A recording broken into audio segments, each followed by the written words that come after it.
If you think getting a high-paying job will make you rich, you've already lost. The wealthy figured this out decades ago, and they've been hiding it in plain sight. Look, I'm not here to tell you that working hard is bad or that your job doesn't matter. But there's a reason why the people at the top never trade their time for money. And once you understand, you'll see why your coworker who makes twice your salary is still broke, while one who barely graduated high school is have Lamborghini. This isn't about luck. It's about a completely different way of thinking about money. And today, I'm going to break down exactly what separates people who work for money from people who make money work for them. Here's the trap most people fall into. You go to school, get good grades, land a decent job, maybe even get promoted a few times. You're making $50,000 and $70,000, maybe even six figures if you're lucky. You feel like you're doing well. You can afford a nice car, a nice apartment, maybe even a house. But here's the thing. You're still trading hours for dollars. And there's a hard limit to how many hours you have. Let's do some simple math. Say you make $100,000 a year. That sounds great, right? That's about $50 an hour if you're working full-time. Now, to make $1 million at that rate, you need to work for 10 years straight, never spending a single penny, never taking a day off, never getting sick. And that's assuming you never get fired, never have an emergency, and taxes don't exist. See the problem? But it gets worse. Because while you're working those 10 years, what's happening? Inflation is eating away at your money. They just understood something you didn't. They understood that working for money is the slowest possible way to build wealth. It's designed to keep you dependent, keep you showing up, keep you in line. The rich don't wake up and go to a job. They don't have a boss telling them what to do. They don't wait for a paycheck every 2 weeks. And this isn't because they were born special or got lucky. It's because they play a completely different game. While you're playing checkers, they're playing chess. And the rules of their game are totally different from what you've been taught your whole life. So what's the actual difference? It comes down to one word: assets. The rich buy assets. The poor and middle class buy liabilities and think they're assets. Let me explain what this really means, because this is where everything clicks. An asset is something that puts money in your pocket. A liability is something that takes money out of your pocket. Sounds simple, right? But most people get this completely backwards. They think their car is an asset. It's not. It's losing value every single day and costing you insurance, gas, and repairs. They think their house is an asset. Maybe, but only if you're renting it out or it's genuinely appreciating faster than your mortgage interest and maintenance costs. If you're living in it and making payments, it's taking money out of your pocket every month. Here's what real assets look like. Stocks that pay dividends. Real estate that you rent out. A business that runs without you. Intellectual property that generates royalties. These things make money while you sleep, while you're on vacation, while you're sick in bed. They don't care if you show up or not. Now compare that to a job. A job only pays you when you show up. Miss a day, lose money. Take a vacation, lose money. Get sick, lose money. And the absolute worst part? There's a ceiling. Your boss controls how much you can make. You can work twice as hard and maybe get a 5% raise. Maybe the system is rigged against you from the start. The wealthy figured this out early.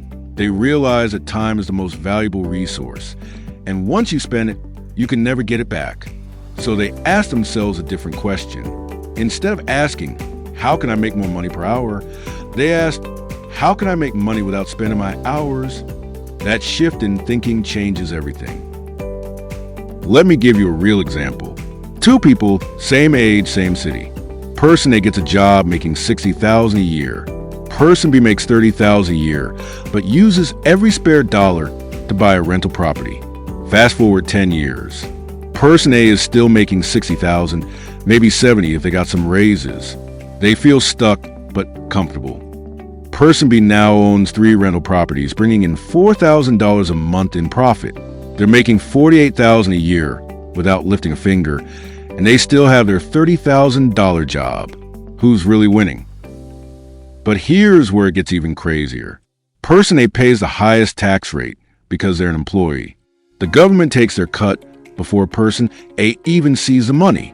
Person B structures their rentals as a business, writes off expenses, depreciates properties, and pays way less in taxes. The system is literally designed to reward people who own assets and punish people who work for money. And this isn't some conspiracy theory. It's right there in the tax code. Go look it up. Employees get destroyed by taxes. Business owners and investors get breaks. Why?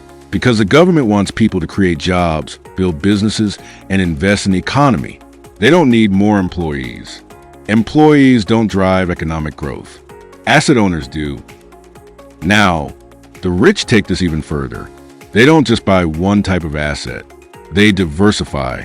They've got real estate stocks, businesses, maybe some cryptocurrency, maybe some art or collectibles. They spread it out because they understand that one income stream is dangerous. What if you lose your job?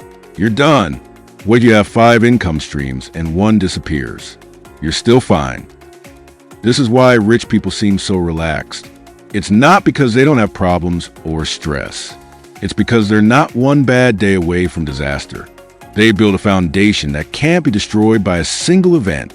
Lose a tenant? They've got 4 more. One stock crashes? They've got a dozen others going up. Their business has a slow month? The dividends still come in. Meanwhile, the average person is living on the edge. One medical emergency, one car breakdown, one layoff, and they're in serious trouble. Not because they're bad with money or lazy, but because they never learned how to build real wealth. They learned how to be a good employee. And being a good employee will never make you rich. Here's the moment that changes everything for people. The moment you realize that your paycheck is not your worth. Your salary is not your potential. Your job title means nothing. These are all illusions designed to keep you working, keep you obedient, keep you dependent on a system that doesn't care about you. The rich don't measure success by how much they make per year. They measure it by how much their assets generate without them. They ask, if I stopped working today, how much money would still come in? For most people, the answer is 0. For the wealthy, the answer might be $10,000 a month, $50,000 a month, or more. This is a psychological shift that most people never make. They tie their identity to their job. I'm a teacher. I'm an engineer. I'm a manager.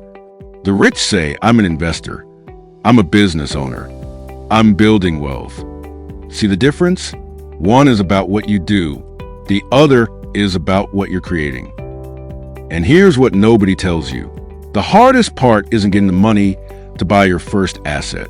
It's breaking the mental programming that tells you a job is security. A job is not security. A job is risk.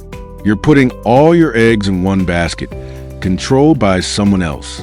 Real security comes from owning things that generate income. Period. The wealthy also understand leverage. They don't use just their own money and time.